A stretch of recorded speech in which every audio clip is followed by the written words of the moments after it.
Sorry. I don't know if you guys heard that, but welcome to In the Middle Conversation, the LIB Perspectives conversation series, storytelling series. My name is Marlena Carpe.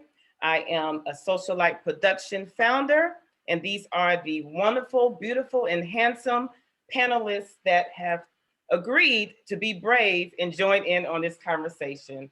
I'm really happy that you guys took the time on a late evening where you could be resting and watching the game. The game isn't on yet though, so you still have some time.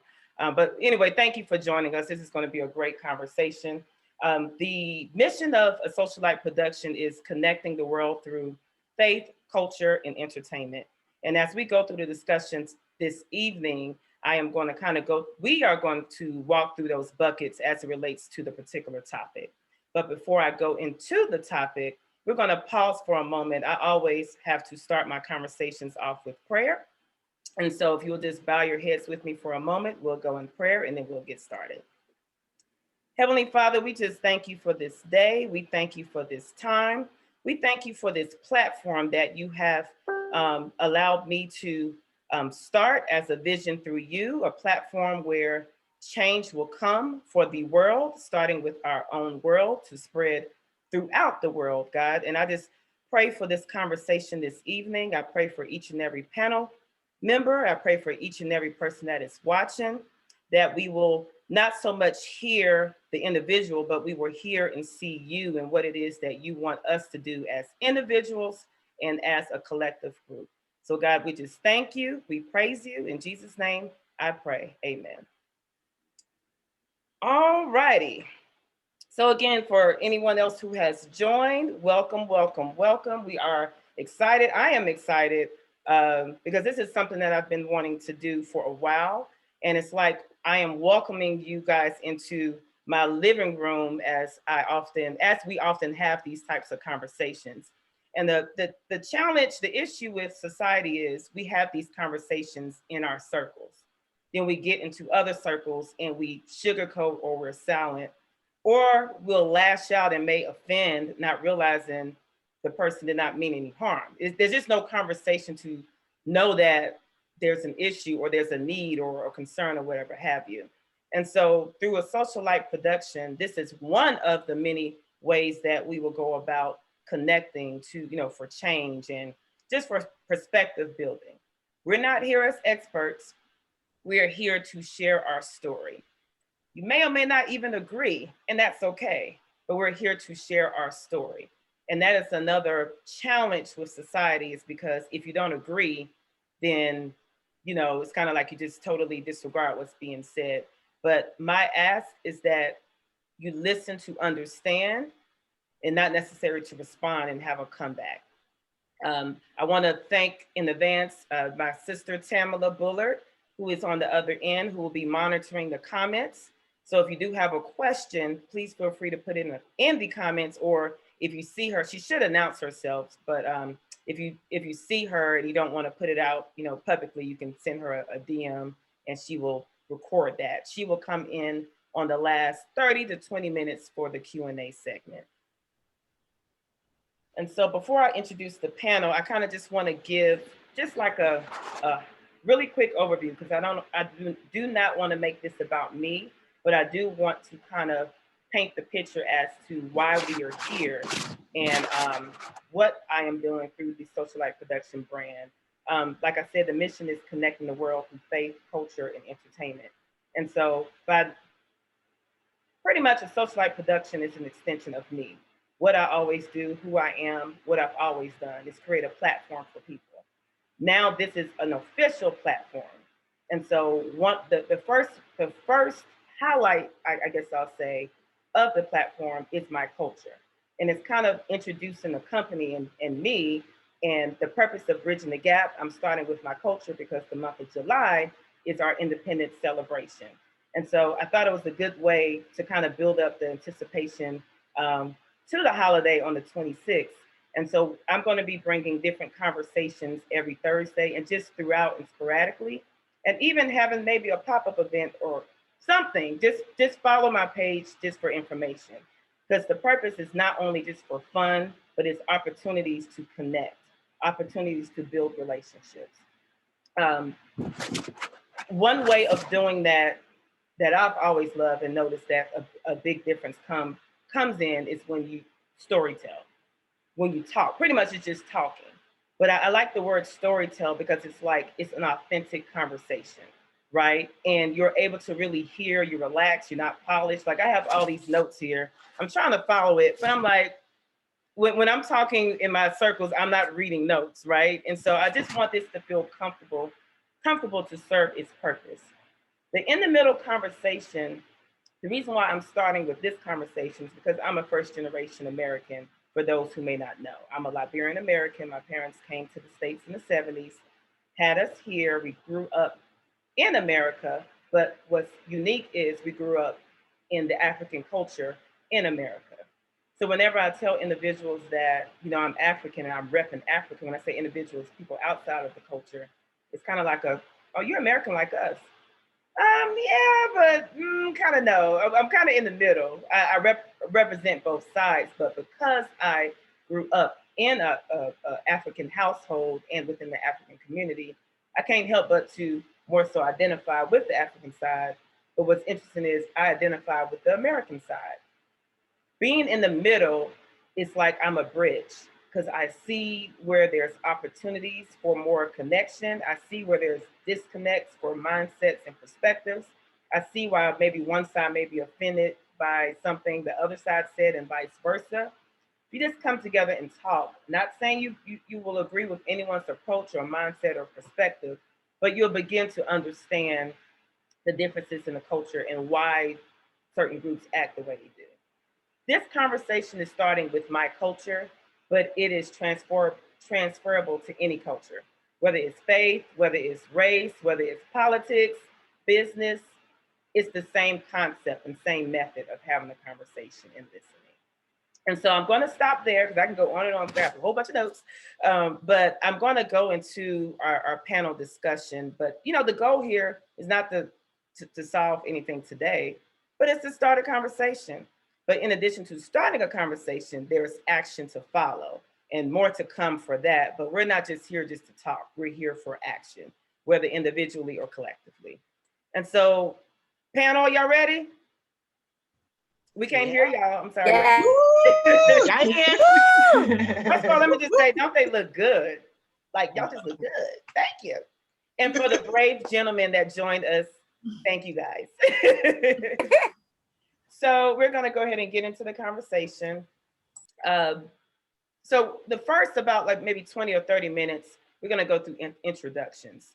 And with the introductions is more than just them telling us, the panel members announcing who they are, but each person, I'm going to call on each person to go through a certain flow to, greet the audience, mention your name.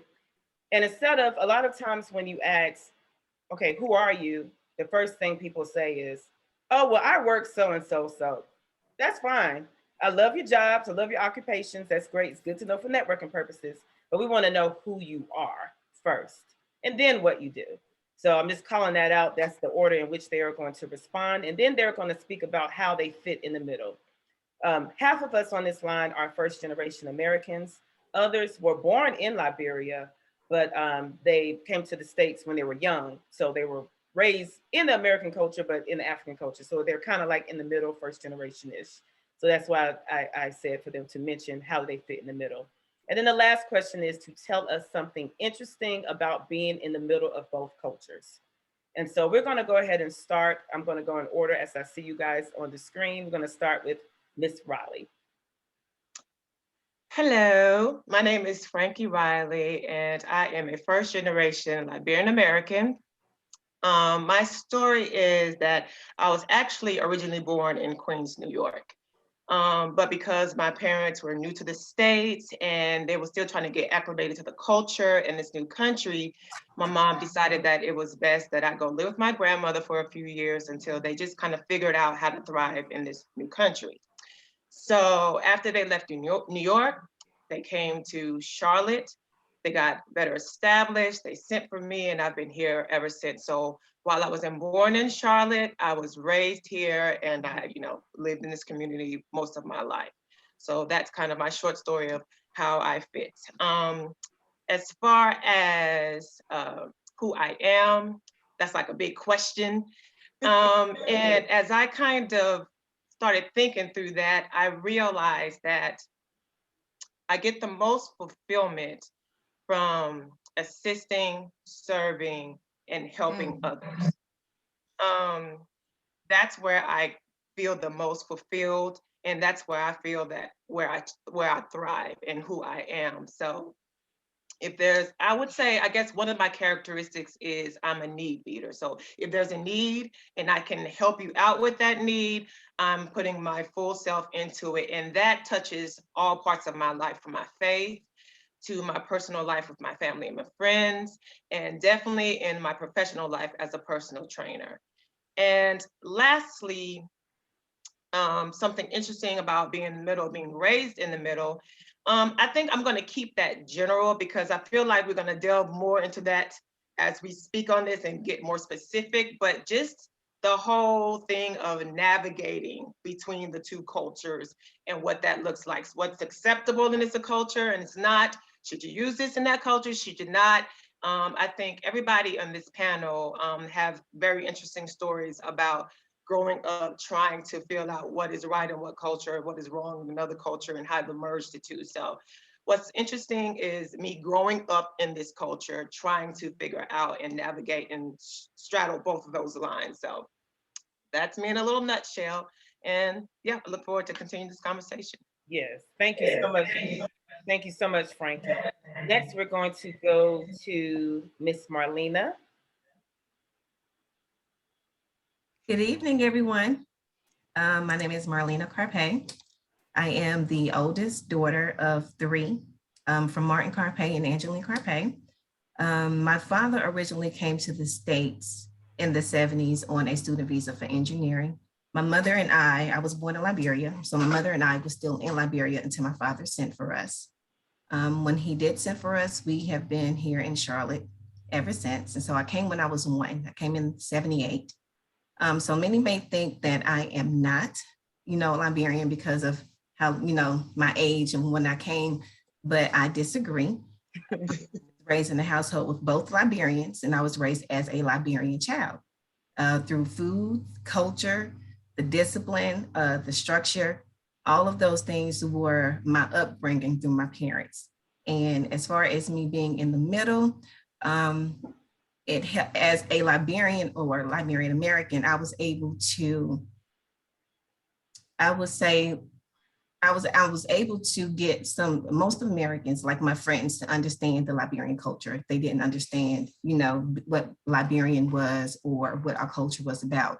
So I was able to kind of educate them and to give them more insight on the Liberian culture. All right, thank you so much, Miss Marlena. Next, we're going to go to Wilma. Hello, everyone. My name is Gita Wilma Parker. I go by Wilma because it's just easier for people to pronounce correctly. I'm so tired of my first name being mispronounced. Okay, so I go by Wilma. Now, who I am, as Frankie said, that is a loaded question. But I think at the core of me, I'm a nurturer. I'm a nurturer. And also, I am somebody who's always been a quiet spirit person. So I'm really a true introvert. But the past few years, I've been called to leadership where I'm pretty much helping to develop other leaders. But the key thing that I want you to really remember about me is that I am 100% sold out for God. I love the Lord. I'm not ashamed of it. I don't apologize for it. Now, as far as this question of how do I fit in the middle? Pretty much Liberia gave birth to me, America raised me. I came to America when I was 8 years old with my mother. And the interesting thing about, for me, for being in the middle of both the Black American culture and the African culture is that both cultures are known for rhythm and coordination.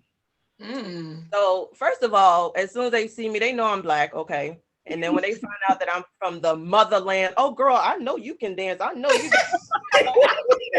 But actually, I'm from the Rhythmless Nation.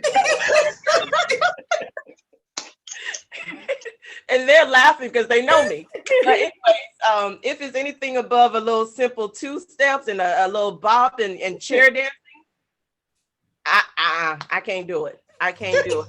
I know where my lane is, and the dance floor is not my lane. So whenever we go to events, you will find me sitting on the sideline with my 2 steps. So pray for me. That's a little bit about me. Thank you so much. And I'm glad you mentioned Gito, because I'm going to forget and call her Gito, because we don't call her Wilma until we're in public, if we remember. So, but thank you. Next, we're going to go to KJ. All right. Hey, everyone. I'm KJ Davis. I am a God-fearing first-generation Liberian. I actually grew up in the Maryland area. I was born in DC, grew up in Maryland. I moved to North Carolina for work. So as soon as I graduated from college, UMBC, actually in Maryland, I moved here to North Carolina, really because of the cost of living. I compared, homes and rent in Maryland, and I compared it to North Carolina, and I was like, yep, I'm out, moving. It makes sense. You're not making a lot when you first graduate, so you want to move somewhere where you can actually afford something. I've been married for 11 years. I have 2 kids, a 2-year-old and an 8-year-old. I know John said save the where you work for last, so I'm going to mention work. It doesn't define me, obviously, but it is something that I spend most of my day doing. So I do work as a software engineering manager at Amazon. I've been there about 6 years, and that job has taken me I lived in Seattle for a couple of years, and it's taken me across the world, honestly, doing what I do for work. And so, it's definitely been a blessing, but not something that defines me at all. Something that it pays the bills, right? It's given me some experiences, but really my passion is helping other people to, especially young people, to make it out of wherever they started off, to get to a place where they dreamed of, or sometimes never even dreamed of, right? Because I'm one person that where I am today, I never dreamed of it. It wasn't even something that crossed my mind. Growing up in a very humble situation with my parents who had recently come from Liberia. I feel like, we sort of dream about what we see. We may dream a little bit further than that, but we don't see it. So we don't always dream as big as we should. And so one thing that I do want to spend a significant part of my life doing is making young people aware of what's possible, right? No matter where you start, if you do work hard, you make good decisions, you take chances, the right chances, you can really end up wherever, right? No matter the color of your skin, no matter how you grew up, whether you ate potato greens every day or you ate a hamburger every day, whatever the case is, it really doesn't matter. I think regardless, you have that ability of working hard. And I think we've all been taught that, regardless of our upbringing, that hard work does pay off. And so to answer the question about what being in the middle has taught me, I think for me, it's being Black, right, is some people try to paint it with a single brush, as though we all have the same background, we all have the same upbringing, and we all know that's not the case. And so it's really shown me the importance of really understanding people's backgrounds. And so one thing I love doing is having those one-on-one conversations with people, no matter where they're from, whether they're Black, white, Indian, Asian, and just understanding some of their culture. It tells you a lot about someone and how they communicate and what they find important. And I think that really helps you to connect with people in a different way than just making assumptions based on the color of their skin, or where they may be from, or whatever the case may be. And I really think growing up in the middle has taught us that, right? We really had to navigate being Black American, being African, being raised in a white world, as people say, right? And I think regardless of the room that I'm in, I feel like that taught me how to move differently, right? And I think that leads to us being successful in general as Black people. Regardless, I feel like when you walk out that door, you're not the same person you were when you were inside that house. And so I think that's one thing that taught me. Thank you, KJ. That was really good. Thank you. Thank you for that. Yes. Next, we're going to go to Mr. Peters. All right, man, I got to follow that up, man. Yes, yes. But that's good. That's good, KJ. That was fantastic. Will Peters, I was born in Liberia, Ghanarsville, Liberia. Came over here in 1984 with my family. Like in well, I would say probably the beginning part of the war where we pretty much left everything. So I remember the lifestyle that we had, and we were doing okay. You know, I had a lot of families, a lot of uncles, a lot of cousins that were in the household or taking care of us. So one thing I recognized about the Liberian culture there was, you know, my parents worked. My mother was an accountant. My father was an economist. So a lot of numbers. So I was into numbers early. But they brought the money in, but the children, the cousins, everyone that was at the house, everyone pitched in. Like someone was doing the dishes, someone was cooking. I just remember a more community aspect versus a nuclear family that was here.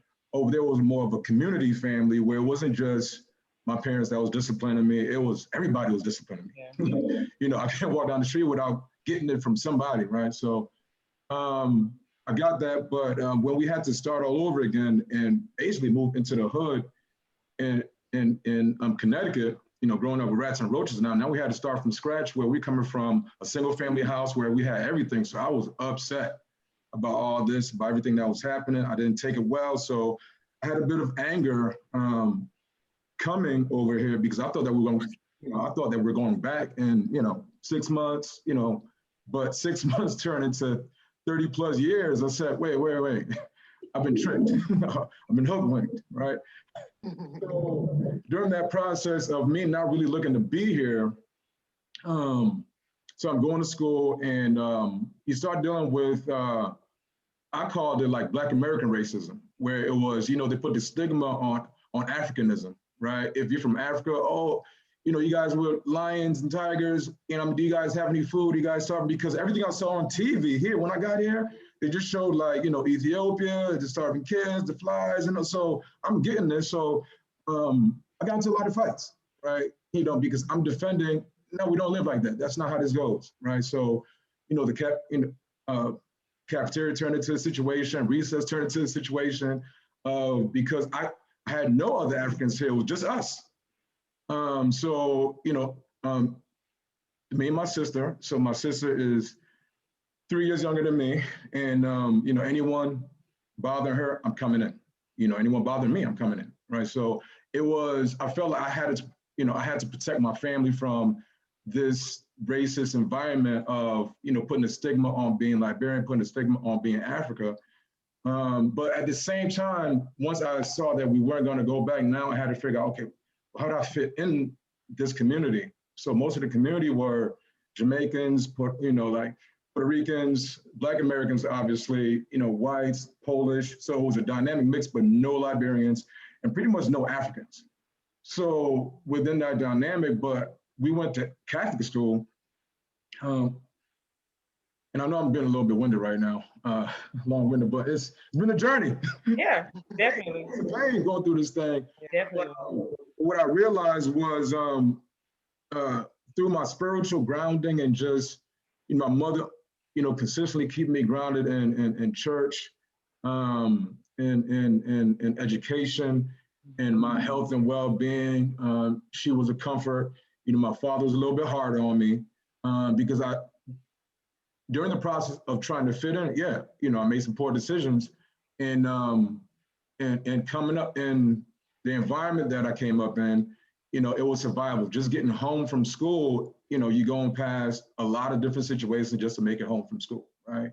And we live like 2 blocks down the street, but we got to make it through some people that don't want to make this easy for you, right? So going through that experience, you know, built some tough skin for me, but I knew I had a home base, right? I knew I had my parents and they had to start from scratch. So I didn't want to put stress on them because they had a good life in Liberia and now they're starting from scratch. My father's working 2 jobs. He's working at the gas station and working in insurance for $3 an hour. My mother doesn't have a job right now. So just rebuilding this thing was a strong struggle. And just seeing this, I just became more of a protector. in the process of that, and consistently wanting to protect my family from anything that's happening. And it just evolved to, want to protect my friends, protect my family. Anyone that's in the circle, you're in good hands with Allstate, right? Yeah. So through all that, mother's an accountant, my father is an economist, so I love numbers. So, but I got into fine arts, I got into music, I got into fashion, I got into entertainment. I studied communications, business, I studied computer science, marketing, sociology. But my core values is about the health of all of us, the spiritual grounding of all of us, the love that we can share amongst each other, the education that we can achieve by building with each other. And I do believe in entrepreneurship as a way for freedom of time and place. I think this is, COVID really showed some things of what we can really do when pushed against the wall. And I saw that many of us thrived and really showed their true skin. And I feel like there were many people that failed during that same thing because they were living on a surface level, but I think that we can dive a little bit deeper. I don't want to go on. Yeah, I was about to say you're bleeding into some of the other questions, but thank you. No, definitely. And just know if you need help with homework or any trade that you're doing, Will is your person because he's smart. I've had many conversations with him. But no, thank you for that. It was good information because you definitely captured some of what we're going to go into, and we may circle back as well on some of that. So thank you. Quebec, you want to go next, please? Hi everyone, my name is Quebec Cote. I was born in Liberia and I came to the States when I was 3, right? We left. Quebec, I'm sorry to interject. You sound kind of low. I don't know if it's yeah. Now, am I better? A little better, yeah. Okay. Am I still? Am I good? Yeah, but you can go. Just project a little. You sound a little low, but it's fine. Okay. All right, I'll start from the beginning. My name is Quebec Cote. I was born in Liberia. My family and I came here, left Liberia just a few years before the Civil War when things were, heating up. We left in '86. So I got here when I was 3. I was raised in Newark, New Jersey, and I moved to New York. So currently I live in Brooklyn. In terms of who I am, everyone that knows me, I'm a person that just really likes to bring laughter into a room and excitement. I love to turn up and have a good time with friends and family, and I like to make people laugh and have a good time. I love storytelling. So I know we're not talking that much about our career, but I love storytelling. And I got into filmmaking and as a career about 14 years ago. So currently I'm an entrepreneur and a film producer. And that's pretty much where I have been existing in that world for the last 14 years. Something that's interesting about growing up in the middle, and I'm sure we'll get into it. For me, I think one of the traits that I was able to develop, which I really, really appreciate, is being able to adapt to different situations. Mm-hmm. Growing up in the intersection of being Liberian, then growing up in a predominantly African American community. And then also I actually went to boarding school when I was younger. So then growing up, then go to school in a white community.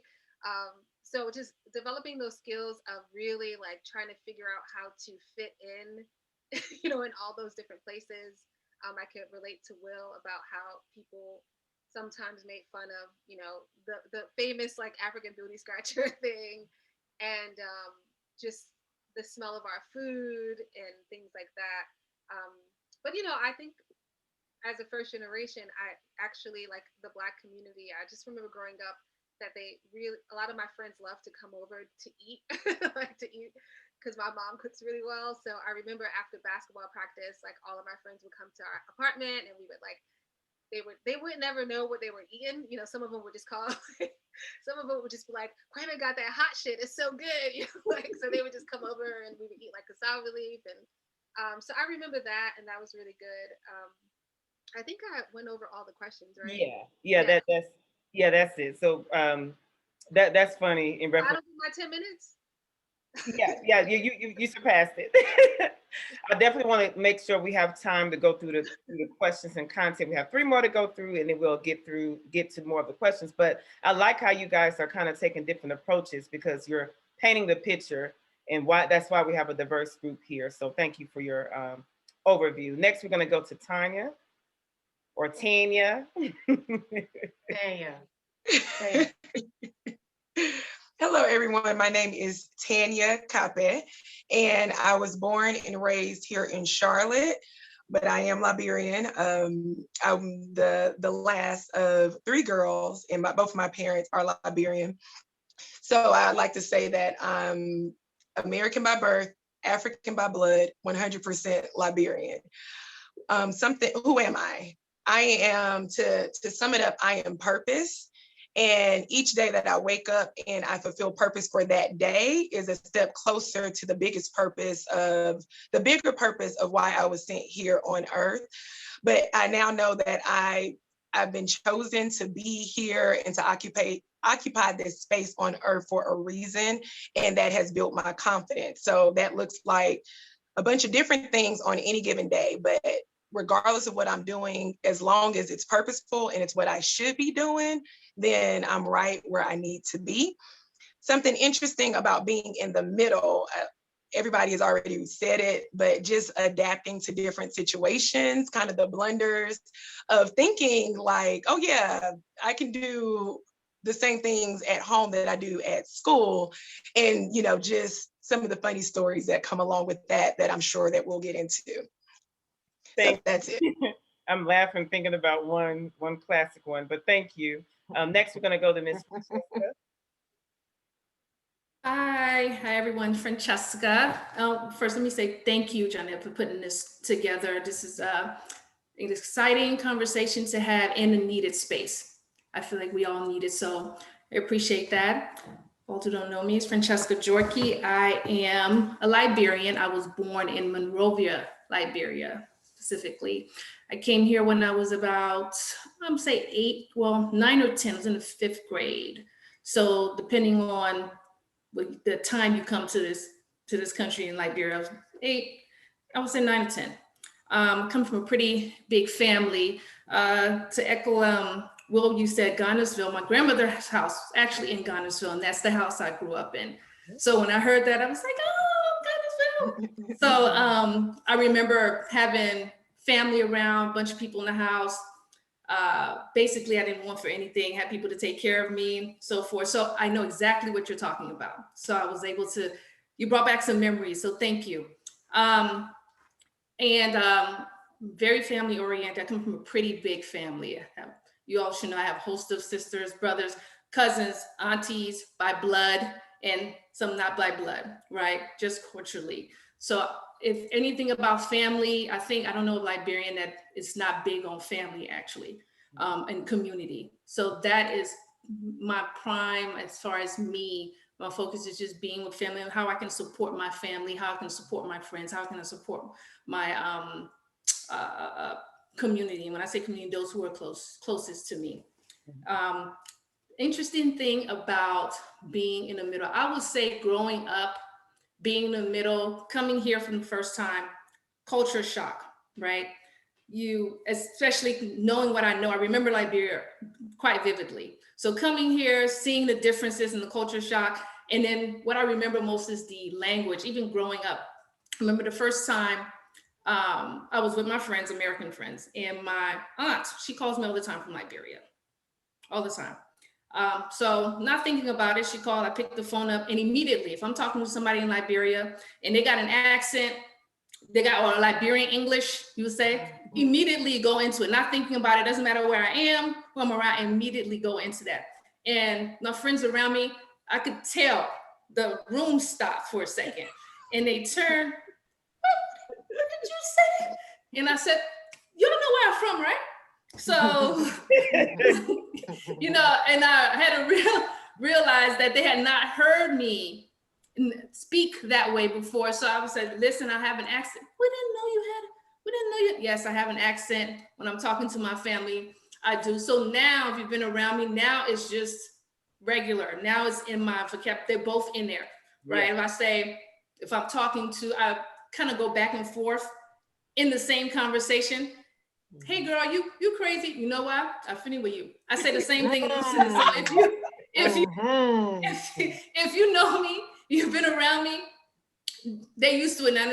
They know I'm going back and forth. So like my family say, you know, you can be raw sometimes. I said, I know. I love it. I love it. That's one of my favorite things about being in the middle and hearing that and understanding it, right? So, and it's fun. So, but last but not least, Miss Zion, well, excuse me, Miss Maja. I know it says Zion for I'm on my work computer. So for work, I only go by Zion. But yes, I am Miss Marquez, Maja Marquez. I am a tenacious go-getter, goal setter, and goal achiever. There's nothing that I have put my mind to that I have not strived and accomplished. And I thank the will of God, my parents and my family for dealing with my crazy.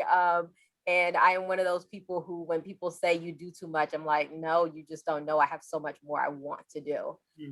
With that said, I am a true African American. I was born in Africa. I was raised in America. I had good times. I had bad times. Everyone's story here, I identified with some part of it, down to my cousin Wilma's non-rhythm. I'm in the same boat with you. It's okay. It's all right. Okay.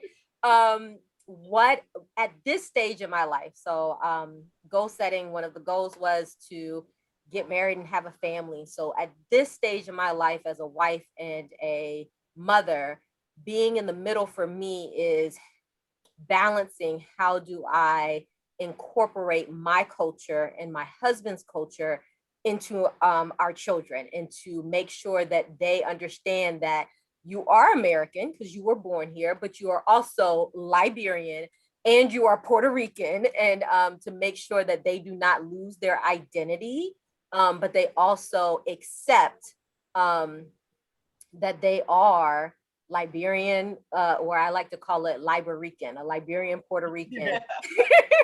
And that's how they're going to grow up, and we're going to make sure that they understand that that is a blended part of you. So that's where I am in life right now. Yeah. And I'm excited to be here. Thank you. And thank you guys for remixing the question. And it's not throwing shade. I'm really serious, because you helped to kind of paint a good picture, right? As far as different experiences. Because if you guys would have all kind of answered it the same, probably would have probably sounded, The same. It would have been boring. So given that, you guys have kind of touched on some of the other questions. So I'm going to kind of remix some of the content we have here, especially, Will definitely gave a good overview of his experience, of course. Like, he was living the life, and he had to come and live a different life. And so like, there are different stages of evolvement and experiences of in the middle, right? That's life in general, but just talking about the stages. So I kind of want to park it with Frankie and Marlena, and anyone else can take on to this, because, oh, and I'm sorry, I forgot to describe myself, but I pretty much described myself in talking through everything. But I wanted to sum up who I am, which is a light, like this bright light that's shining in my face. And that's where my, the company name came from, a social light production, because of just everything I am, how everyone have already said, person of service, giving, all of that. I wrap all of that up into light. And it's not my light, but it's his light, the God that I serve, that is shining through me. So that's a big responsibility, because I have to act right, because you got to shine the right light. So anyway, I just want to put that out there as far as you got to act right. But I want to start with Frankie and Marlena, because, we all grew up. Frankie's my sister and Marlena is my cousin. And we both have three, like it's three of us, me, Frankie, and Tanya, and Marlena and her sister Bertina and Angela. And so we all grew up together. But before we came around, it was just the two of them. And they were like we always say, the original kids of Charlotte, Liberian kids, not saying there weren't others, but it was very small, very, very small community. And so when our parents came, they started to pretty much form the Liberian community. They kind of formed an association, formed that way of life that we're continuing to live now. But when our parents moved here, life was different. And it was like it was just them with the adults and having to kind of experience what our parents experienced and felt it. So I kind of want to start with them. Either one of them can go first to kind of talk through how was it then versus now, or I guess as things started to change, your experience from before school, if you remember, during school, when we came, just kind of talk through that a little. We can start with Marlena. As for me, well, so when we came to the States, you know, because we don't have that family support, you don't have the uncles, you don't have the grandmothers, you don't have the aunties. So pretty much, you know, it was Uncle John and Daddy. They, you know, were together, and then Daddy moved to Parker Heights.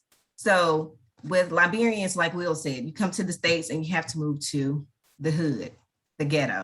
Because, you know, they're migrant, you know, they've migrated from a different country, and pretty much they're starting all over again. So you may have came from a place of establishment, and now you move into a whole different country, and here it is, you have to reestablish yourself and, you know, for your family.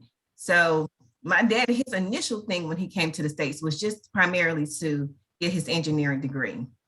But then my mother, you know, I guess she kept pressing the issue for my dad to send for us. And when he did, it became harder for him to finish what he started, you know, because then you have to think about childcare.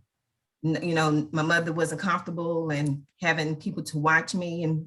And so it was different. And then as I started school, I went to a private school, Our Lady Consolation. Then my parents, you know, of course, you know, it was expensive. They couldn't continue my education there at the private school. So then I go to public school. Now in private school, if you act up, listen, if one person act up, the whole class got to line up, you getting a paddle. I know I might be telling my age, but back then we got. And then it became different when I had to go to public school. And in public school, the kids were not so nice.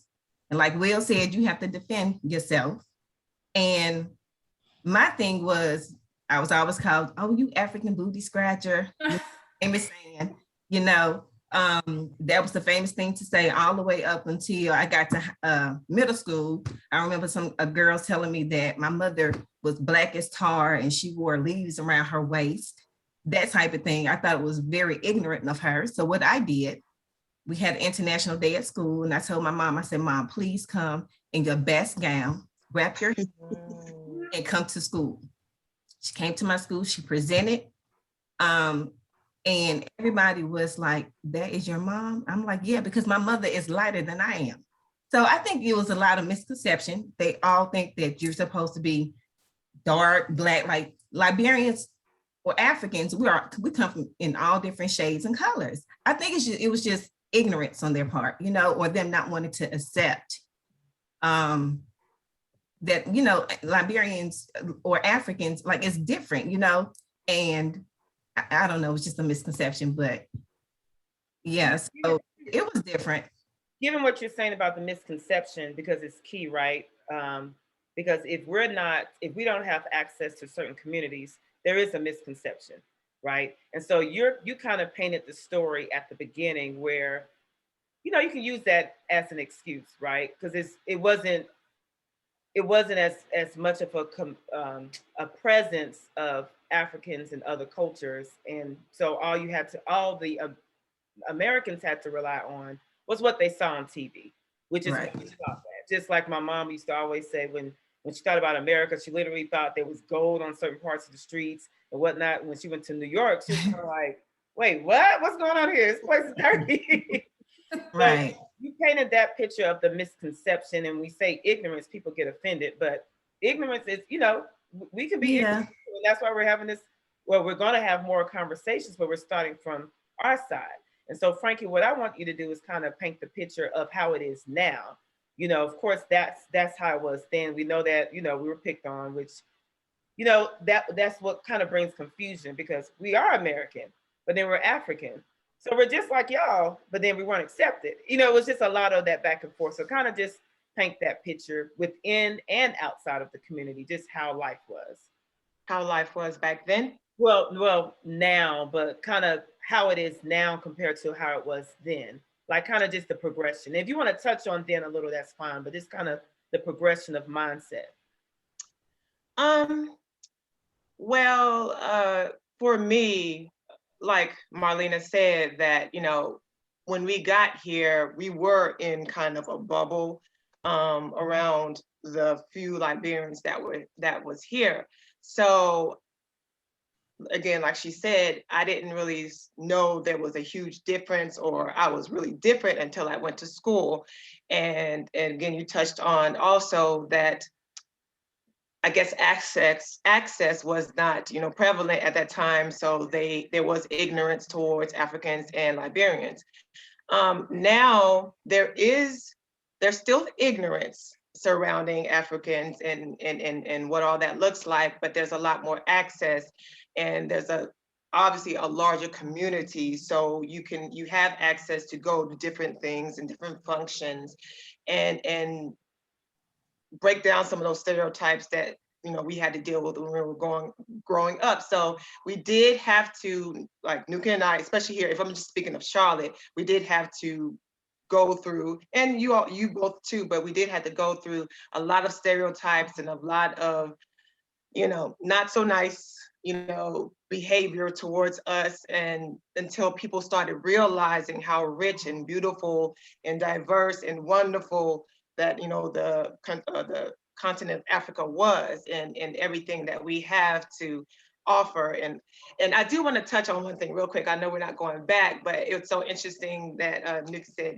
Marlena said That's that fine. they had national. I'm sorry, it's my cousin. I call her Nuki. We can call him a Nuki forever. So I have to, fix that. But we also had a book report or something that we had to do on Africa, and it was the same thing. Like she said, all you see on TV is the kids with the flies and the hunger. And so I was like, I'm going to do it on Liberia. And I made this big old poster board. I showed my mom, in front of the hotel with the big old swimming pool and the cars and stuff. And I remember plain as day, somebody said, "That's not Africa." I was like, "Yes, it is. That's Africa." But they did not know. I remember that. And I wish I still had that poster board with those pictures. But it's just like you said, the ignorance around it. But now we have more access, and just hopefully we can, doing things like this, we can continue the conversations and bridge the gap, between different cultures, and just stop some of the ignorance that's around it. Yeah, definitely. I want to call on Quebe and Quebe and KJ, because KJ, you were in the Maryland area. Quebe, you grew up in, of course, Jersey. Is there anything that you can add on to what they've stated as far as experience? Like, was it the same for you guys up north, or was it a little different?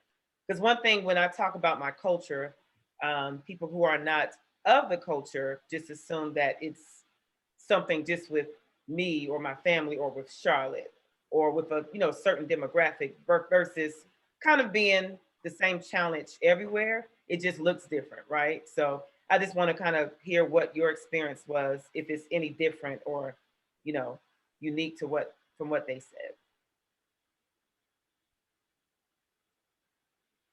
I think you're on mute.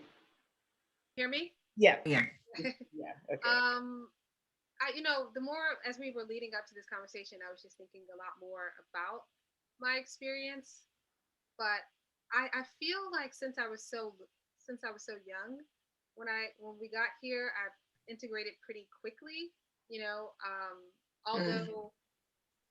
Although I grew up in, everybody in my family was Liberian, and we were pretty insular. So everybody that we hung out with was cousins and aunts and stuff. But at the same time, I spent a lot of time at school, and so I never really had an accent. So I feel like I integrated really well with the Black culture, and I don't know if it was like a defense or survival mechanism or a defense mechanism that I just sort of like really clung onto the Black culture here. Just like all my friends were American, but my family was African. And coming to New York, I think it wasn't until I was a teenager or maybe in my late 20s, I don't know, it wasn't clear to me that I was growing up in two cultures, you know, like I never thought in my mind, like, oh, I'm growing up in two cultures, you know. I just was like, you know, at home in my family, we go to the African parties, we go to the uncle's houses, we dance all night, we do this, we blah, blah, blah. But then like during the day, I'm on a basketball court, blah, blah, blah. So I guess to answer your question, you know, I didn't really feel, I feel like my life was pretty balanced between the two. I didn't really feel like, you know, it was clear that I was you know, with my friends, mainly around the food and the culture. Like with the food and the African music, that was what was clear that I was, you know, Liberian. But everything else was pretty, you know, the same. You know, I went to the clubs, not the clubs, like I did all the black American things, and especially in New York, just to wrap up about, you know, being an adult in New York. You know, New York is such a metropolitan city that people are just so excited and interested to learn about like your culture and where you're from, and they ask so many questions, and so people really lean into my history, and not my history, my family and my culture, and people really want to know and find it interesting and exciting. Obviously some people find it exotic, but generally speaking in New York, since it's a metropolitan city, people really are interested in the culture. So that's my experience from the North. How about you, KJ? Because you were kind of in between the North and the South. Yeah. I mean, I would say my experience was similar. Growing up, being born here, especially, I felt like I didn't know the difference, especially in middle school or elementary school, middle school. One thing I'd say is I think I never felt the need to say I'm African, right? It was something didn't even know the difference. But I remember there was a school project that we did, and I can't remember specifically, but I think it was about something about your culture. And I remember I brought a box of fufu in, right? Because obviously what describes us more than rice or fufu. So I brought the box of fufu in.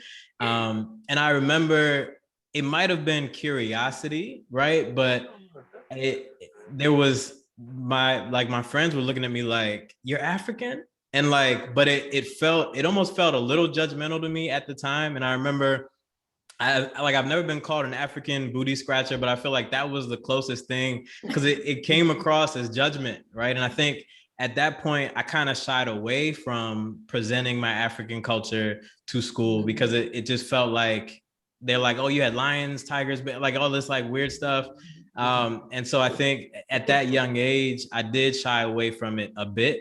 And then, you know, we fast forward now, and all of a sudden, you know, being African is the thing to be, right? Especially when you throw in the blood test and people are like, oh, I'm 75% Nigerian, I'm 75% from Benin. Right. And so I think like you fast forward to now, and it's completely different, right? And it makes me excited having kids, especially that they're never gonna feel like they need to shy away from being African, right? Because now it's like you got to raise that flag, like, yo, I'm African, and all of a sudden you're in, right? And back then it was kind of like, I'm kind of African, but I'm American too, like you know. So well, to piggyback on that, KJ, see, the thing is, I was never ashamed to say where I was from. You know, sometimes they'll go around the classroom, introduce yourself, where are you from? I'm from Liberia, my parents are from Liberia. So that's probably how the whole African booty scratcher thing started. They had to find a way to, I guess, you know, come at me with something crazy.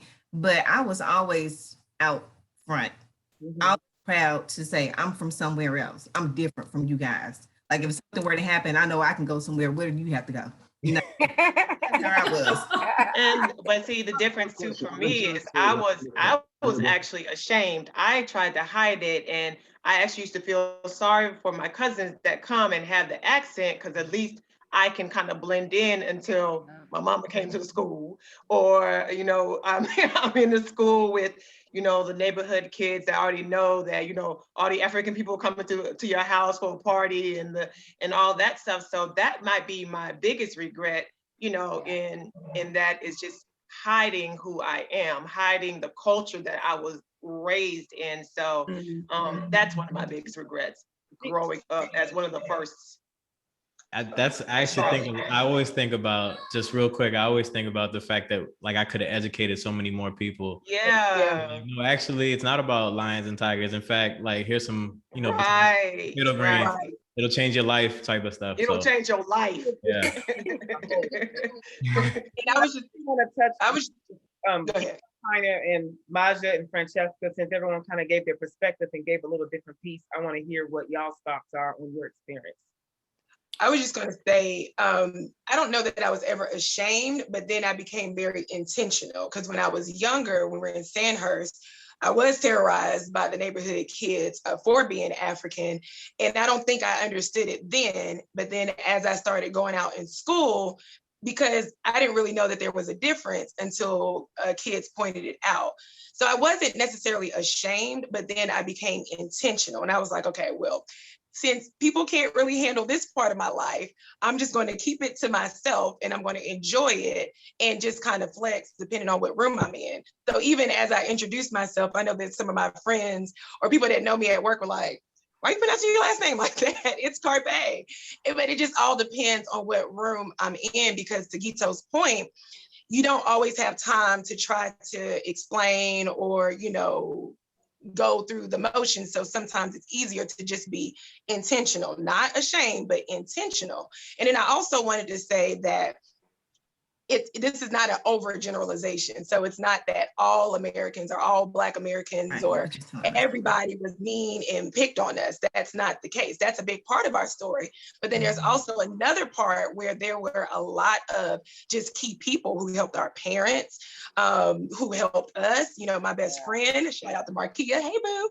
I met her in the 8th grade and I felt like she was my first bring home friend that actually got it and that never judged me. So the first African event that I took her to was actually at Nuki them house for our aunt's party. And I was kind of nervous, like, oh gosh, and she fit right into the culture. She eats the food, everything. She's pretty much Liberian now. So I wanted to also just throw that in there. Both are part of the stories and both have shaped who we are, but we're not speaking from a bitter point. We're not speaking from pointing fingers. We're simply telling the story of what we have experienced, from where we sit. And before I let the others go, I just want to touch on that. Thank you for bringing that up, because that was a part of what I wanted to share, because this is not about them against us or that, but we're telling a story, a full story. We don't want to shy away from the negative experiences, but definitely I have to call out, like for me personally coming, well, not me, but my parents, when they moved to Charlotte, Miss Judy Howard, when there was a lot of mean people and people who didn't accept, she did. And I'm not saying that she understood everything about the culture, but she learned it, she embraced it, and she gave my parents an opportunity. I would probably even say a hookup, and in some, because she was a giver. And it wasn't just for my parents, but it was for just people. That was her nature. So Miss Judy, my godmother, Miss Mary Jones from the Catholic Church, still working with Miss Jones today. I think about that. And so I'm very appreciative, because as we were in the middle, it felt so good when there were Americans who were not like us, who came around and accepted us. Because, I mean, whether you agree or not, there was a lot of hate. And even to see our parents go through, even if it wasn't us, it was our parents, it was very hurtful. And so not that we were ashamed, but it's kind of like, well, I don't want to say nothing because I don't want anything else. I don't want any more. I don't want any more trouble. Right. Yeah. Yeah. So just want to kind of put that out there. Thank you, Tanya, for calling that out. But I know Wilma wants to speak, and then Francesca and Maja will have you talk. No, I was going to speak on the same line of Frankie, where I hid my identity. And because I really was ashamed, because I was like, everybody have the story, you really was tortured for being different. And it was like you said, I forgot what was it, but it was a shock to come to America and receive that from people that I thought would embrace me, because the people that embraced me the most were the Hispanics and the whites. They really did. But I found myself claiming an identity that wasn't mine. I was like, no, I'm not African. I'm not African. I'm Jamaican. Why? Because everybody loved Jamaica and they go to vacation. Oh, really, girl? You from Jamaica? I don't know nothing about Jamaica. Oh, but I'm Jamaican. Oh, Here I am, this rhythmless nation trying to learn. So yeah, I really I regret that. If there's anything that I could do over, I wish I could have done that over and just walk proudly. But as a child, the number one thing you want is to fit in. This acceptance, yes. Yeah, you Jamaican till they tell you the dirty wine. I know. Right. Not her. They were like, hold up. Oh. But I didn't mention the shock part. I think coming here and when Janet said something about the gold streets, I was looking for those streets. I was ready because when you were in Liberia, they tell you that America is this wonderful place and everything is great there. And I was excited. You hear me? I was excited, thanking God. The Ready lies. to come here. And then I get here and I said, oh my God, so and because I mean we were it wasn't a bad neighborhood, but it wasn't the best not compared to where I'm coming from, it was a little bit different. Having people do everything for you to not, right? Having not to worry about anything, having, mango trees in the yard, fenced in this, that, everything was great, to not having it. And then you go to school and the kids are not so accepting when they look like you. So, and then also they say, are you really African? Because, my complexion. So I said, yeah, I'm really African. So a lot of it I had to sit. And I think that's why I was able to, coming young, being a child, I was resilient. So I had to sit and to copy what, echo what Tanya was saying, and basically be in the space when I need to be appropriate. When is it appropriate for me to be African? When is it not appropriate, right? Yeah. When do I have to say, now teachers will ask you to do projects and stuff once they find out you're African, but they all want to do something on Egypt because, that's the place they like. So, you had to, navigate your way through that. I remember them asking me, I'll never forget this. I was in school, and that's when I realized the adults were also ignorant, because I was thinking it was just the kids, right? Because they can't see what media shows on TV. I didn't blame them, because I'm like, I'm watch television. I've never seen this Africa before in my life. I've never seen this Liberia. I've never seen this Africa. What they showed on television was not familiar to me. We were looking at the same thing for the first time too. I don't chase lions. I've never seen them. Because they're not in Liberia. Right. We fully clothed there. I have no idea what's, not saying this doesn't exist, but I have no idea what this is, right? So I think they asked me what I ate. I asked, is there a bar? Do you have McDonald's? What do y'all eat? Do y'all eat this? Is there cars there?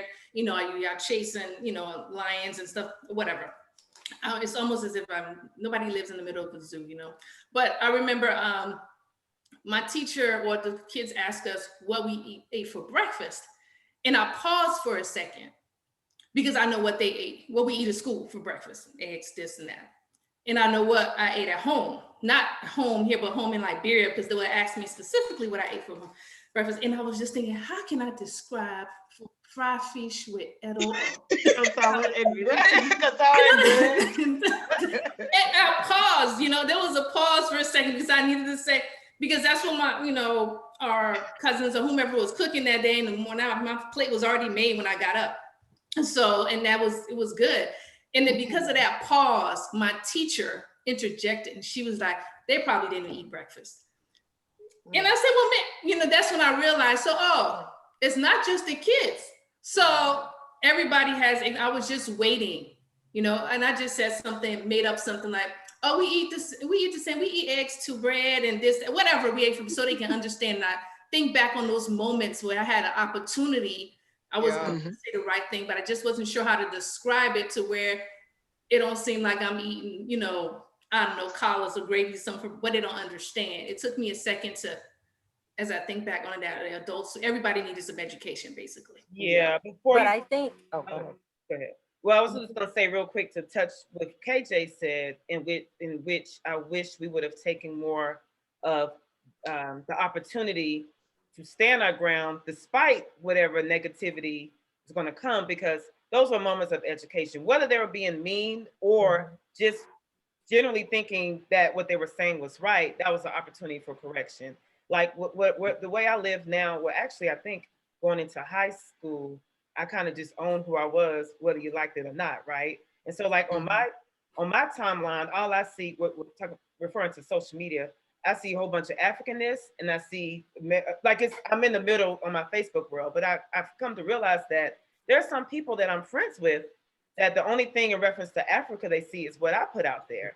And so yeah, even this past weekend, I was visiting some friends, and he was just telling me that he didn't have exposure to Africans, period, until later.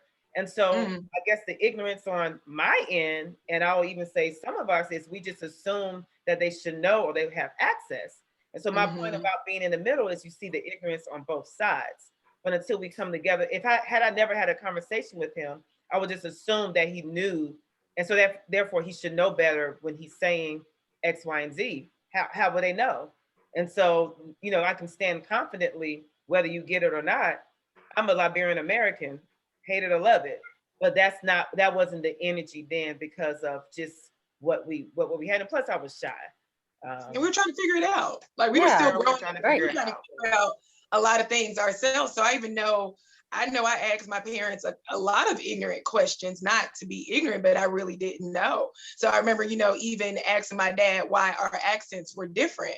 And he said, well, we're both Liberian, but you were just born here and I was born there. So I think for me, and I'm sorry, Maja, because I know you wanted to talk, I kind of cut you off, but I know for me, it was growing up, not thinking anything was different, and realizing, okay, wait, there is something different. And then maybe one minute your parents calling you American, you're like, okay, I'm American. And then don't dare say that you're not African.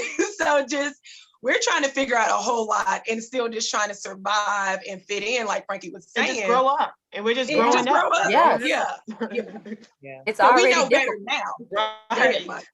Go ahead, Maja. I think the key thing is assimilation. And even though we all were children when we got here, the assimilation took place through our parents. And I remember looking at my mom and dad, who speak great English to me, on the phone trying to get cable service, or on the phone trying to, and they try to put on their Siri. And I'm like, why are you talking like that? That's not how you talk. But then it rolls over to us as children, right? So then when we go to school, if Francesca got an accent, she try to cover it up. I try to cover it up because we are looking at our parents assimilating into this culture, and we're trying to figure out how to grow and fit in, how to recognize, or how to even put together, coming from a war and going through all the trauma that we went through, those that came from the war, and then coming here, watching your parents try to not only remind you that they ain't escaped no war for you to come here and be a nonsense, right?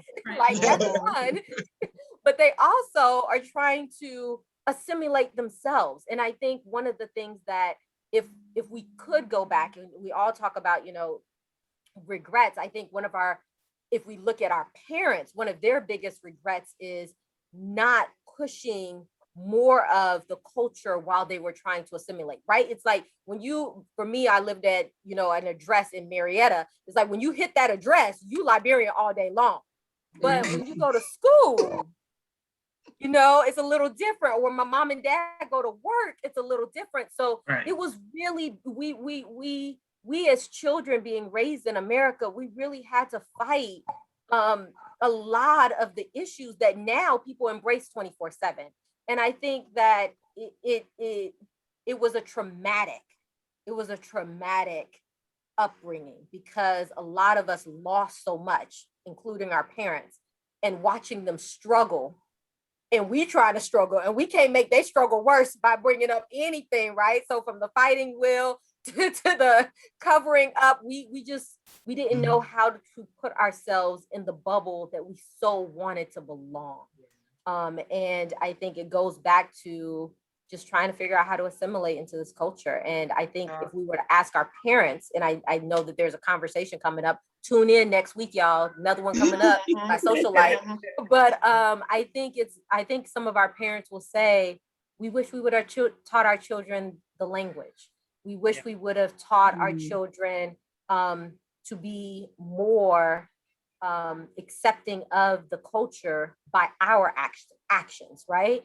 I think that those are the two things that when I talk to my mom and dad, that they constantly say, you know, we took assimilation way too far, because some of them were angry because of the war. Some of them were angry because they were set so far back. I mean, we had doctors, lawyers, economists, accountants coming here and starting all over. And when I look at the struggles we went through, I kind of go back to our parents like, man, if we was going through this, I know they had to be going through. I mean, think about discrimination, everything at work. Like, I can't imagine what they went through.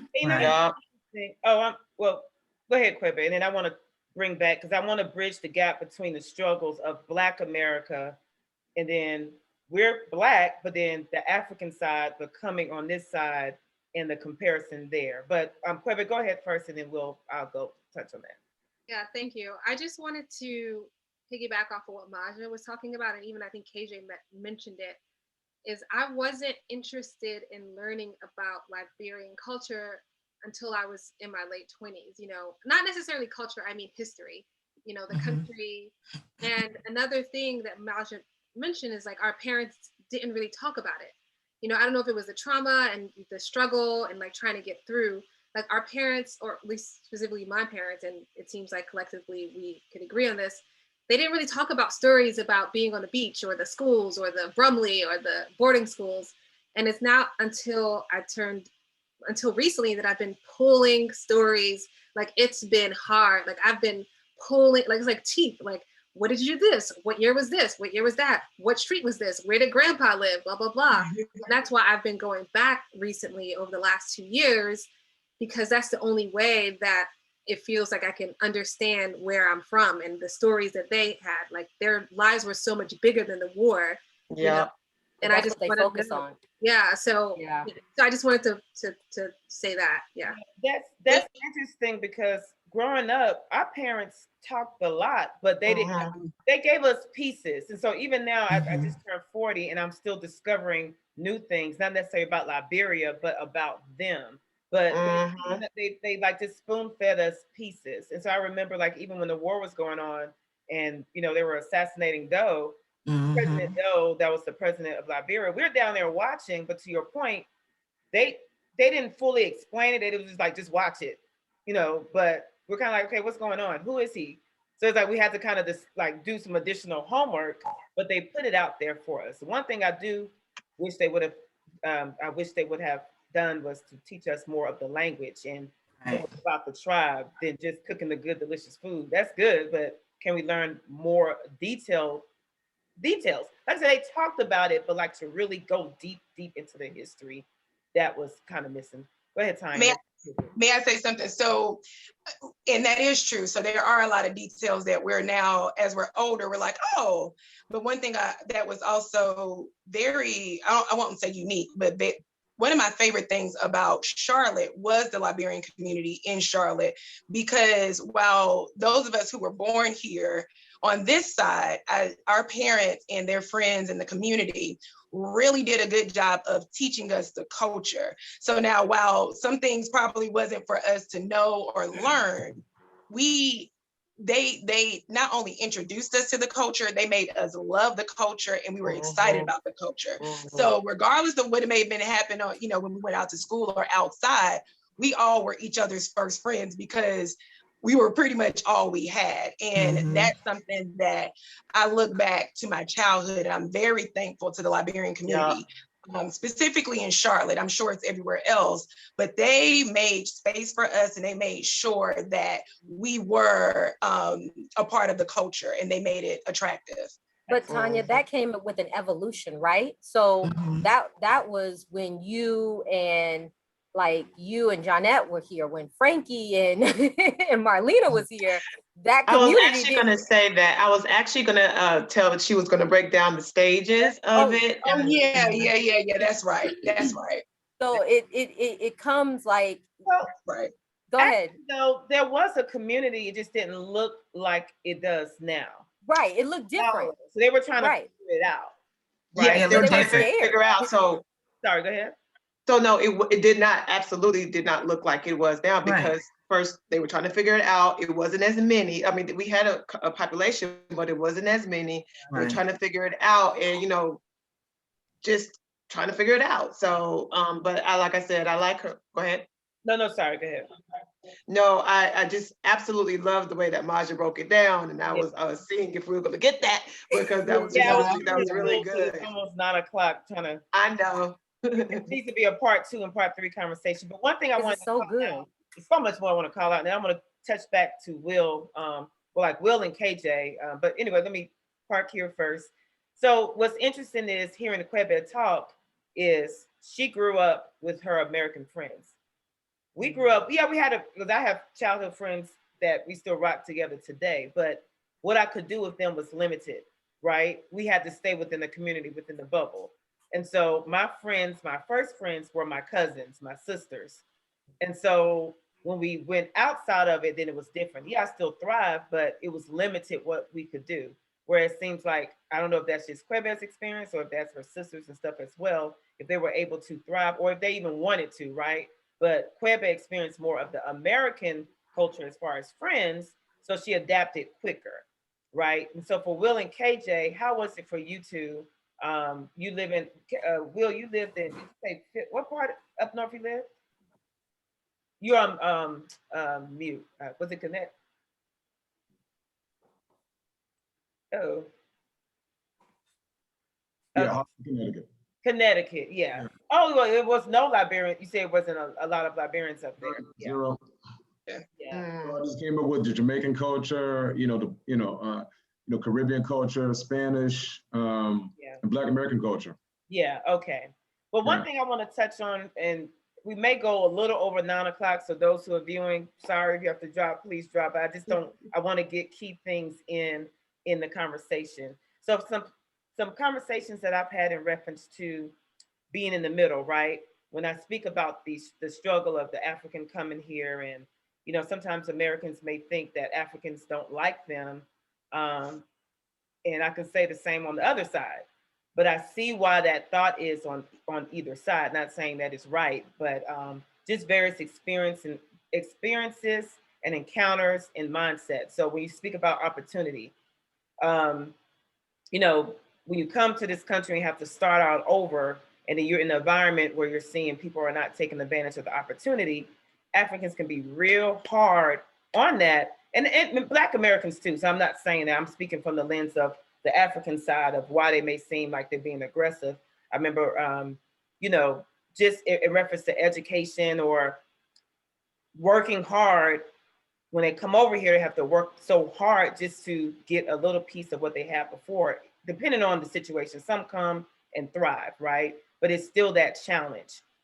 But, you speak to a Black American and they can say the same challenge, not the same, but in reference to the struggle. So while the African had the struggle of coming over here and being picked at, in which is just a little bit more confusing because you're being picked at and hated by your own, but that's just, it is what it is. But then you have that same experience where Black Americans may pick and hate at other Black Americans. And of course, with slavery and, prejudice, racism and all of that. So it's kind of like comparing the struggle. So the challenge I've had in having these conversations is, instead of really each side listening, not so much comparing, there's always a comparison. So then now there's a clash because we struggled. And so, okay, we get it, but how do we have this conversation and understand the struggle, but then come together and, do something with it? So Will, I don't know if you have something to add to that or anyone, but I just wanted to touch on that because that's been a common call out whenever I have conversations. And sometimes it turns heated. I'm like, I'm not here to argue about my culture, but I just telling you about my experience. I'm not saying, negating the experience of the Black American, but that's always lifted side by side. So I'm just curious if anyone have anything to say in reference to that. Oh yeah, that's something that I recognize from a policy perspective. I don't think it's an African thing when it comes to immigrants coming in. Immigrants tend not to have all the papers. They don't have all these things to get easier access to the things that Black Americans or just overall Americans have. Mm-hmm. We just have to work a little bit harder to access these things and pay, thousands of dollars to just get, access to, permanent residency. It's not even citizenship. And yet we can't vote. So we don't really have a voice, as far as voting on policy, making decisions. So we're kind of just here without the access to the power that America has, right? So if you're born here, you have that power. You can vote, you can be on boards, you can do these things, but until you have that, you're kind of in this limbo place where you're forced into entrepreneurship because I can't, to get this job, I have to go through this papers. I may not have all my papers, so I just have to work under the table. I have to do these things. So you kind of have to hustle to kind of find your way up into feed your family, right? So, as I was coming up, I just always found that it was challenging for the immigrants, not just Africans, but just overall immigrants to get that pathway and to get access to not only money, but power. How do we gain power on this land if you can't own property, or you can't, matter of fact, or you can't rent property, or you can't get a job. You can't do a couple of things. So now you're forced into, well, I need to start my own business. So you go the entrepreneur route. So you may have a gas station, you may have this corner store, and you may have to buy land now because you can't rent property. So I think it forces immigrants to do extra things that people just assume like, oh, well, these immigrants are coming here doing all these things. They're taking it, but we have no choice. Like we have to go this route, just to, Can I touch real quick? Because that's true too, but I kind of wanted to build a bridge. So when I was speaking too, that's definitely a part of it as it relates to opportunity, right? And taking advantage of the opportunity. Right. But as it relates to, some people still don't know the connection of America and Liberia. And, we have a lot of friends who are African, of different African countries, and there's a unity there, but we all still have our own different cultures, right? But with Liberia specifically, the reason why I'm starting there to, as far as talking about culture versus just African as a whole, is because of the connection and ties to America. And so whenever that conversation comes up about, slavery and the struggle and discrimination and all of this, Africa was the place where the free slaves went, right? And again, I'm not negating any experience on either side. I'm kind of just speaking of the need for unity, like with our flags. Liberia flag is one star. American flag is 50. Liberia's independence that we're celebrating the whole month of July is July 26th. America recognizes the independence on July 4th. Whether whatever the thoughts are around that, I'm not even getting into that particular politics. I'm just saying the comparisons. And so if an African, especially Liberian, is speaking about their challenge, their struggle, is not to be negated, but okay, kind of let's paint the picture or see the connection, but don't discredit experiences because you may think that you had it harder than the other. And I guess I'm speaking on both sides, because sometimes, and I know I'm guilty of it, because I saw the pain and hurt, not just of my parents, but just immigrants that have come, specifically Africans in my community, but even with Mexicans and Asians, I really have a heart for immigrants because of how we were treated or seen people treated. And so when I'm defending it, sometimes it may come off as if I am discrediting the Black experience, because we know the history of this country, what Black people went through hell. But it's like, how can we tell each other, how can we share experiences and stories and not make anyone feel like their story doesn't matter because we did this, or vice versa? I'm kind of going around in circles, but no. I'm trying to bridge the gap and recognize. I think that's key. I think that's key. I think just like everything, if we have a conversation or a dialogue and you telling your story, you need to respect that person's story and don't negate it, whatever that looks like. And I think that sometimes, because whatever struggle you've gone through is emotional, is real, did traumatize you, there's a lot of emotions in it. So, but the main thing is, when you have a conversation, when you have a discussion, it's about actually hearing that person's story and that person's truth within that story, accepting it. And then that's the start of every healing. Yeah. accepting what it is, you know what I And being mean? That open-minded. you've gone through and respecting that. Sorry. Here too. I think empathy is a key piece, and it's not looking for sympathy. There's a big difference between sympathy and empathy. You know, we're not looking for, or I don't think anyone's looking for anyone to feel sorry for them. Like we're not looking for people, you know, feel sorry for, but just empathize. And I think we can empathize with the Black American experience as well as they can listen and empathize with us. Is just, you know, I think empathy is key there to understand the struggle of each one, you know, each individual, and their challenges. I mean, because the Black experience, I had some close friends, you know, I know people said that Jamaica is wonderful. Everyone says, you know, Jamaica, oh, you know, are you from Jamaica? It's great, right? But they've got to struggle as well. They got to struggle too. You know, empathizing with it and not feeling sorry for them, but just empathizing, you know, and just know that I still believe that we're in a better place now than we were previously. And it's interesting. These movies that come out have kind of helped the story, right? First you had Coming to America. That kind of opened up the doors. It was like, oh, wow, Africa has those things. And then you got Black Panther. Now everyone's like, oh, you know, Wakanda Forever. Now it's all about right. It wasn't Wakanda Forever back in the 80s, right? So Right. And not to discredit it, I think it's great. You know, because I think our children won't have as many of these troubles, and new Africans that's coming in now won't see these challenges that we went through. So I think it's a step forward. I think that we're building it better. I think, you know, there's more Americans that's talking about going back. You know, those conversations are happening, doing businesses, you know, investing in Africa. You know, I'm having, you know, a lot of those conversations around real estate back home. So, you know, I'm excited about the future. So I think that we're in a good place. These conversations are a great platform. But taking the next steps, you know, start talking about things about policy changes, you know, strengthening the power of the Liberian passport. That's a problem. I mean, there's some things of easing the transportation access. Why is it so easy to get to Paris, but it's not as easy to get to Liberia?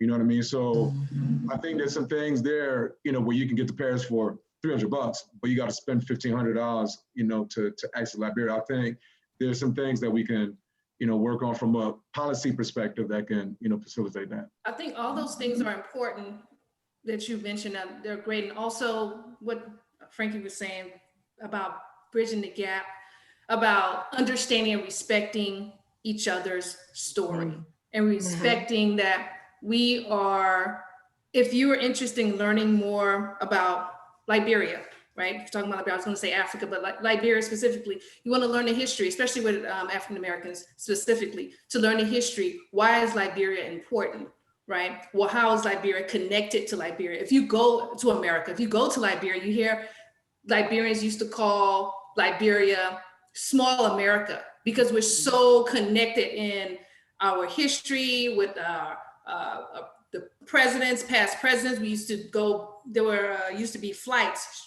direct flights from Monrovia to here, and people would do businesses back and forth. This was all before the war and everything. So I think if we sat down, we'll realize that we're more similar than we're different.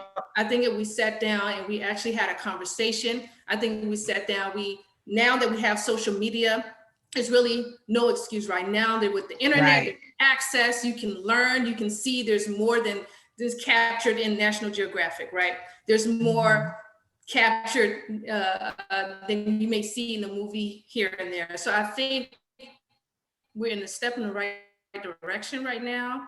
I think conversations make that possible. And I think more people, like you see in your timeline, more people want to learn, like the Wakanda Forever makes people, those little, what's it called? The DNA testing and all that. You know, people are proud now. They want to go back to Africa. I think people are getting more in contact with their roots and want to know who they are. So I think we're in a much better place than the African booty scratchers comments I used to get when I was little. I think we're in a much, much better place in understanding each other now. Yeah, I think, you know, go ahead. I was just going to say, to piggyback off of what everybody said, it's a matter of context and understand the context. So even anytime somebody is ignorant is because we don't quite have an understanding. And not saying that, I mean, there's just some mean people, we know that.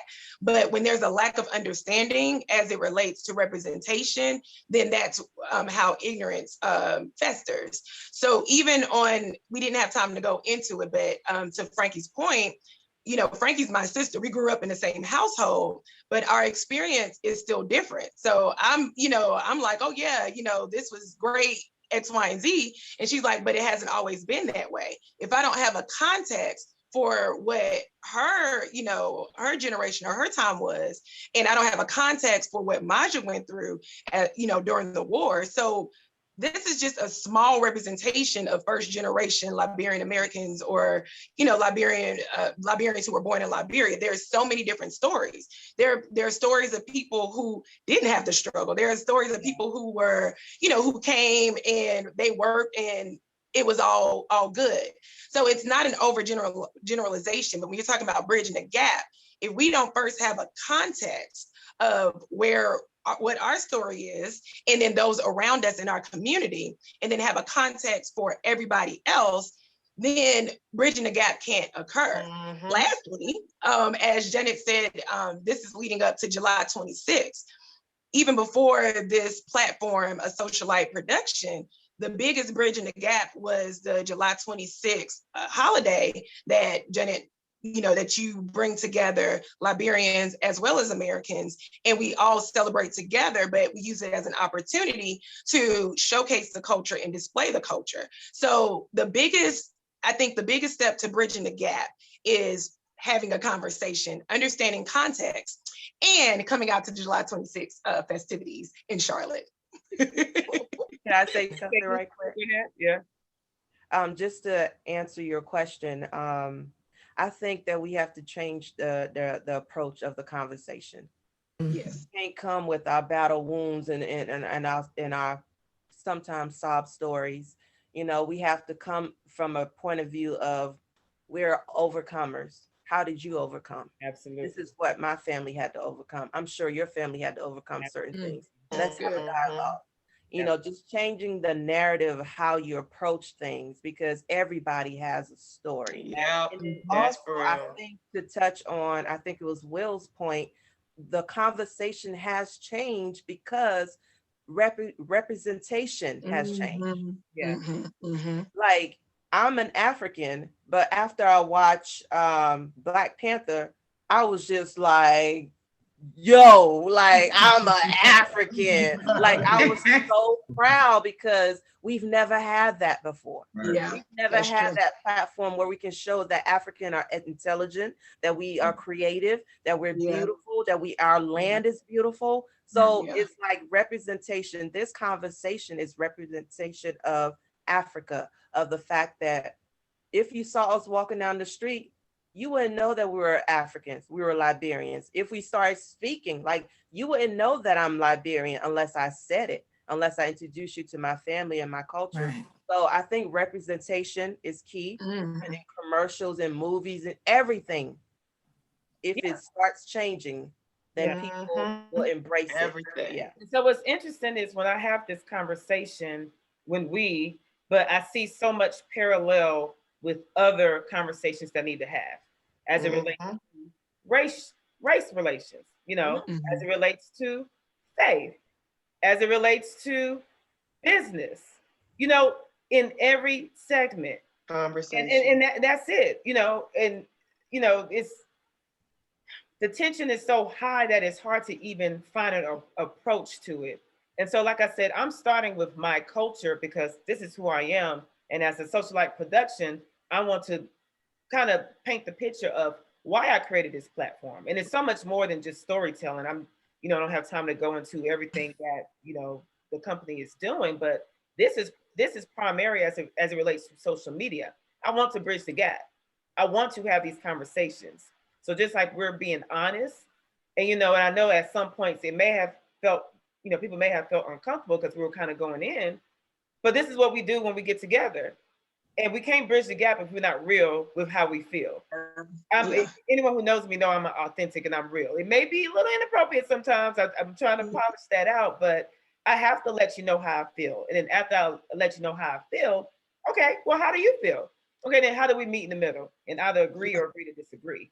But we cannot cover up things that we keep within our community and then think we're going to move forward as a people, whether that's African, whether that's white, whether that's whatever, you know, not trying to cross lines into other cultures, but just some of my white friends, I love the influence that I've had just by way of sharing my culture, not just Janet as a Black American, but as a Liberian American, and feeling proud and strong to be able to share it, whether they agree with it or not, but it's made a difference. When my mother passed away over 4 years ago, Frankie had one of her clients make eggplant. And when I say eggplant, that's the African version. We don't have time to go into the food. She made eggplant. Yeah.